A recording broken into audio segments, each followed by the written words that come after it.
Good morning বন্ধুরা, সকাল সকাল চলে এলাম মাঠে একটু। আর আমার রান্নাঘর যেটা করছি তার জন্য বাঁশ লাগবে, সেই বাঁশের জন্য এসেছি। তা দেখুন, এটা হচ্ছে পুরো মাঠ এরিয়া। আর যার কাছ থেকে বাঁশ কিনবো সেই ভদ্রলোক এই মাঠেই আছে, ওনার মাঠের জমিতে কাজ চলছে সেখানে। তা এইখানে কিছু সবজি আছে, সবজি বলতে টমেটো আর পেঁয়াজ আছে, আপনাদের সামনে একটু দেখাচ্ছি। দেখুন টমেটো কীরকম ধরেছে, পেকেছে সারা গাছে, এত টমেটো, মানে গাছের পাতা আর টমেটো সমান হয়ে গেছে। কাছ থেকে দেখালে আপনারা বুঝতে পারবেন। এই দেখুন গাছের টমেটো কীরকম থোকা থোকা হয়েছে। আর এই মাঠটা হচ্ছে পেঁয়াজের মাঠ। পেঁয়াজগুলো কত বড় সাইজের হয়েছে দেখুন।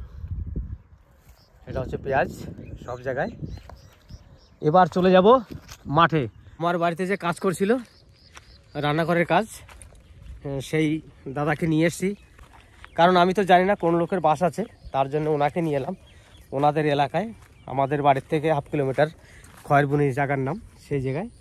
আর এইখানে আর একটু আপনাদেরকে দেখাচ্ছি। পালং শাক হয়েছিল, পালং শাকের সব বীজ রেখে দিয়েছে, এখন এইগুলো সবই বীজ হবে। এই হচ্ছে পালং শাকের ফল দেখুন। আর এদিক হচ্ছে কুমড়োর বাগান, ওই দেখুন একটা কুমড়ো হয়েছে, আরও কুমড়ো আছে, ভিতরে ঢুকতে হবে তাহলে। আর এই দেখুন এই আর একটা কুমড়ো আছে, ওই দেখুন বড় একটা কুমড়ো ওখানে। আর ওই দিকে আছে বেগুন গাছ, এই দেখুন এগুলো হচ্ছে বেগুন গাছ আর হচ্ছে পেঁয়াজ গাছ। পুরোটাই মাঠ এলাকা, আর এখানে চাষবাসই হয় বেশি। এটাও পেঁয়াজের বাগান, কিন্তু আজংলা ঘাস হয়ে আছে। এটা বোধহয় উঠানোর সময় হয়ে গেছে, তার জন্য মুনিশ লাগায়নি পরিষ্কার করার জন্যে। তাই এইখানে দেখুন এই একটা কুমড়ো, কত বড় কুমড়ো হয়ে আছে। কুমড়ো দেখুন, এই একটা, ওই একটা, ওই একটা, পরপর 3টে এখানে আছে। প্রচণ্ড হারে কুমড়ো হয়েছে এখানে। গাছের চেহারা ভালো নেই, কিন্তু কুমড়ো দেখুন, ওই একটা, ওই সামনে দুটো, ওই দিকে একটা। এত কুমড়ো হয়েছে এই কুমড়ো বাগানটাতে। আর এখান দিয়ে, আর ওইখানে দেখুন সব আলু তুলছে। দাদার সঙ্গে কথা হলো? হ্যাঁ। কি বললো? আপনি তো মাঠে থেকে যেতে পারছেন না? হ্যাঁ, আসতে বলছি। সন্ধ্যের সময়? হ্যাঁ। ওনার বাড়িতে? হ্যাঁ। না এখানে?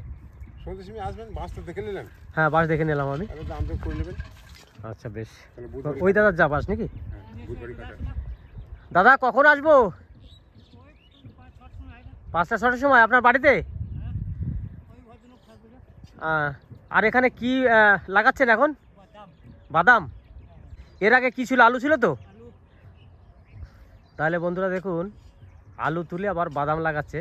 তাহলে মাঠ সারা বছরই চাষ হয়, মাঠ কখনই ফাঁকা যায় না। চাষি তারা কিন্তু মাঠ ফেলে রাখে না, একটা না একটা ফসল লাগাতেই থাকে।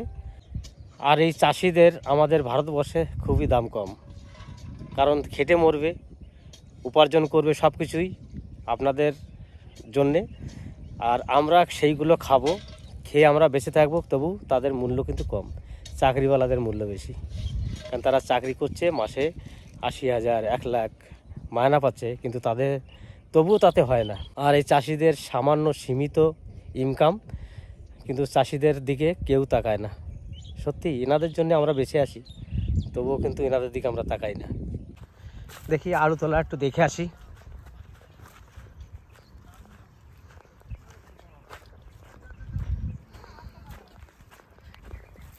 তাই এখানে আলু তুলছে সকাল থেকে, এই যে আলুগুলো তুলে বস্তাগুলো ভরেছে। ভাই, এই আলু এখন যে মেঘ করেছে, আলুটা তো তুলে ফেলতে হবে। আজকেই তোলা হয়ে যাবে? সব তোলা হয়ে যাবে, কিন্তু দেখুন বৃষ্টি পড়ছে কিন্তু একটু একটু করে, তাই না? তা আজকে আলু সব তোলা হয়ে যাবে। আর দেখুন, আমি এসছি আলু তোলার জন্য নয়, আমি এসেছিলাম ওনাদের বাঁশ কিনবো তার জন্যে। তা মাঠে এসে দেখলাম যে এত সুন্দর আলু তুলছে। কিভাবে তোলে আলু দেখুন, নাঙল আছে, লোহার নাঙল বানিয়ে নিয়ে এসছে ওটা। তা সেই আলু তোলার জন্যে দেখুন কিভাবে আলুগুলো বেরিয়ে যাচ্ছে মাটির থেকে।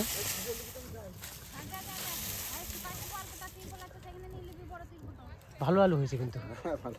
হ্যাঁ না খুব একটা হয়েছে, খুব একটা হয়নি। সেরকম সেরকম আলুর ফলন হয়নি না, কম হয়েছে একটু। কারণ কি আমি দেখলাম এই যে মাঝখানে যে ফাঁকাটা গেল, এখানেও তো আলু ভরে থাকবে। হ্যাঁ আলু পচে গেছে অনেক আলু। অনেক আলু পচে গেছে জলে, হ্যাঁ জলের কারণে। এইগুলো সব নষ্ট। হ্যাঁ দেখি এইখানে কটা আলু পড়ে আছে তো। হ্যাঁ এগুলো তো সেই কি পোকায় খায় বলেছে, ঘুরঘুরেতে। এই ঘুরঘুরে পোকাতে আলুগুলো সব নষ্ট করে দিয়েছে। এটা বৃষ্টির কারণে হয়তো বা জলের কারণে সবই নষ্ট হয়ে গেছে না এগুলো। ঘুরঘুরে হ্যাঁ হ্যাঁ সব ঘুরঘুরে থেকে দিয়েছে। এগুলো সব পড়ে আছে, এই যা পড়ে আছে সবই ঘুরঘুরে থেকে খেয়েছে তাই তো, মানে এগুলো আর কোনো কাজে লাগবে না। নষ্ট হয়ে গেল। ওই গোটা ভুঁয়ে ওই সামনে যান, ওই ভুয়ে তাই আপনার পিছাটায় এই পিছনটাতে। হ্যাঁ এটা তো পড়ে আছে অনেকই, এখানে তো অনেক পড়ে আছে দেখলাম। তাহলে বন্ধুরা আপনারা দেখতে পাচ্ছেন যে চাষাবাদ করেও শান্তি নেই, পোকাতে আলুগুলোকে অনেক খেয়ে দিয়েছে। এনারা এখানে নাই করে অনেক কুইন্টাল খানেক হবে নাকি, যা খারাপ হয়ে গেছে 1 কুইন্টালের বেশি হবে। তাই 1 কুইন্টালের বেশি আলু কিন্তু খারাপ হয়ে গেছে। 1 কুইন্টাল আলুর দাম এখন মোটামুটি কত টাকা বস্তা দাদা? 50 কেজির বস্তা 500-600 টাকা বস্তা, 50 কেজির বস্তা। তাহলে 1200 টাকা মতো লস হয়ে গেছে এখানে, প্রায় আরও বেশি হবে, কম নয়। তা চাষিদের চাষ করে কোনো সুখ নাই সত্যিকারেই। আজকাল দুনিয়াতে দেখুন চাষিদের কোনো মূল্য নাই, সেটাই মাঠে এসে আমি দেখলাম। খুবই খারাপ অবস্থা এখানে। চলুন এই যে মাঠটাতে এখন বাদাম লাগাচ্ছে, এটা তো দেখুন কত আলু পড়ে আছে। এখান দিয়ে আলু পড়ে আছে, এই আলুগুলো সব নষ্ট। এই দেখুন এই আলুগুলো সব নষ্ট হয়ে গেছে। আরও মাটির তলায় কত আলু চলে গেছে তার ঠিক নেই। তাহলে এখানে কিন্তু বৃষ্টি শুরু হয়ে গেছে মাঠের মধ্যে। এখন যেতে যেতে আমিও ভিজে যাব। মাঠের মধ্যে আসলে এই একটা আলাদা ইমেজ আসে শরীরে, যে মাঠে ঢুকলে পরে খুবই ভালো লাগে দেখতে। সব চারোপাশটাই সবুজ আর সবুজ। আর কিছু কিছু জায়গা আছে ফসল কাটা হয়ে গেছে তার জন্যে, আর ফসল কাটার সঙ্গে সঙ্গে কিন্তু এরা আবার ফসল রুইয়ে দেয়। তাই এখন বৃষ্টি হচ্ছে আর এখানে দাঁড়ানো যাবে না, এখন বেরিয়ে যাব। দেখুন আমার জামাটাও ভিজে যাচ্ছে আস্তে আস্তে। মানে হেঁটে যাব, সামনে গাড়ি আছে, ওখান থেকে দাদাকে নিয়ে যাব। দাদা ওখানে আলু কুড়াতে শুরু করে দিয়েছে। কিছু আলু ঘুঘরু পোকাতে খেয়েছে, সেই পোকার সাইডটা কেটে দিয়ে খাওয়া যাবে, কোনো অসুবিধা নেই। ওই দেখুন ওই দাদা আলু কিছু কুড়াচ্ছে, যেগুলো এনরা বিক্রি করতে পারবে না, কিন্তু ওরা বাড়িতে খেতে পারতো, বিক্রি করতে পারবে না। তার জন্যে ওই দাদা কিছু কুড়িয়ে নিয়ে বাড়ি নিয়ে যাবে। তা চলুন, এই দেখুন আমার জামা ভিজে গেছে, বৃষ্টি হয়েই যাচ্ছে। তা আর বেশি সময় দাঁড়ানো যাবে না, এখান থেকে বেরিয়ে যাব। বৃষ্টি হচ্ছে, তার মধ্যে আবার রোদ বেরিয়ে গেছে। আর একটা ফসল আপনাদেরকে দেখাই, সেটা হয়তো সবাই তার নাম জানবেন, সেটা হচ্ছে গম। যে আটা আমরা খাই রাতের বেলায়, গমের রুটি খাই, আমরাও খাই, সবাই খায়। সেই গমের জমিটা আপনাদের সামনে একটু তুলে ধরছি।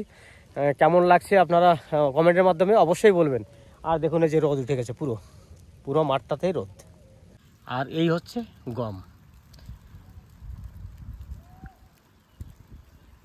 গমগুলো দেখুন, এই গমটাকে পেকে যাবে, পেকে যাওয়ার পরে বাড়িতে নিয়ে গিয়ে রোদে ফেলে ভালো করে শুকিয়ে তারপরে একে পিটিয়ে গমগুলো বার করবে।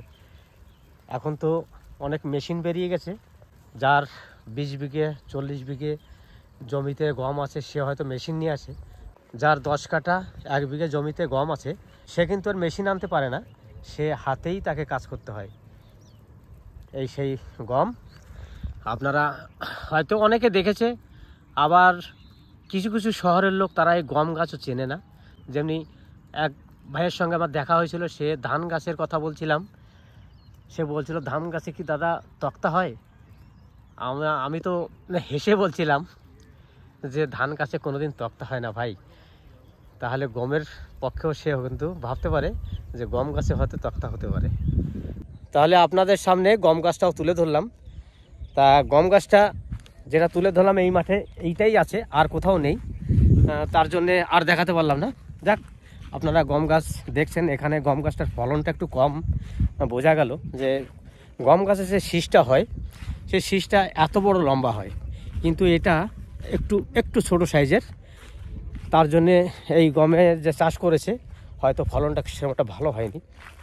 তা চলুন, এবার বৃষ্টিও কমে গেছে। আর থেকে আমি চলে এলাম বাঁশবাগানে। যে বাঁশগুলো আমি দেখে গেছিলাম এখান থেকে, সেই বাঁশবাগানেই চলে এলাম। যে কোন বাঁশগুলো নেব আপনাদেরকেও একটু দেখাচ্ছি, কারণ বাঁশ কিন্তু দু রকমের হয়। মানে আমাদের এখানে যে কাজগুলো হয় সেই কাজের কিন্তু দু রকম বাঁশ হয়। একটা হচ্ছে ভালকো বাঁশ আর একটা হচ্ছে তল্লা বাঁশ। আমার লাগবে কিন্তু তল্লা বাঁশ। ভালকো বাঁশ দিয়ে আমার বাড়ির কাজগুলো কমপ্লিট করলাম। এবার কিন্তু যে তল্লা বাঁশটা যে লাগবে, সেই তল্লা বাঁশটা হচ্ছে উপরের ছাউনির জন্যে, আর ঘরের চারোপাশ আটকানোর জন্যে এই বাঁশটা লাগবে। ভালকো বাঁশে হয় কি, ঘরের সব যাবতীয় কাজ হয়, আর তল্লা বাঁশটা হয় কোনো পাতলা কাজ, কোনো বেড়া, কোনো উপরের ছাউনি, তার জন্য কিন্তু তল্লা বাঁশটা লাগে। তো তল্লা বাঁশ আর ভালকো বাঁশ আপনারা চিনবেন কি করে, সেটা আপনাদের সামনে একটু তুলে ধরছি। এই হচ্ছে তল্লা বাঁশ। তল্লা বাঁশের দেখুন কোনো বড় গিট নেই, উপরে সরু সরু কুঞ্চি, আর খুব লম্বা হয় বাঁশগুলো। এই হচ্ছে তল্লা বাঁশ। আর এই যে দেখুন, এই যে তল্লা বাঁশ।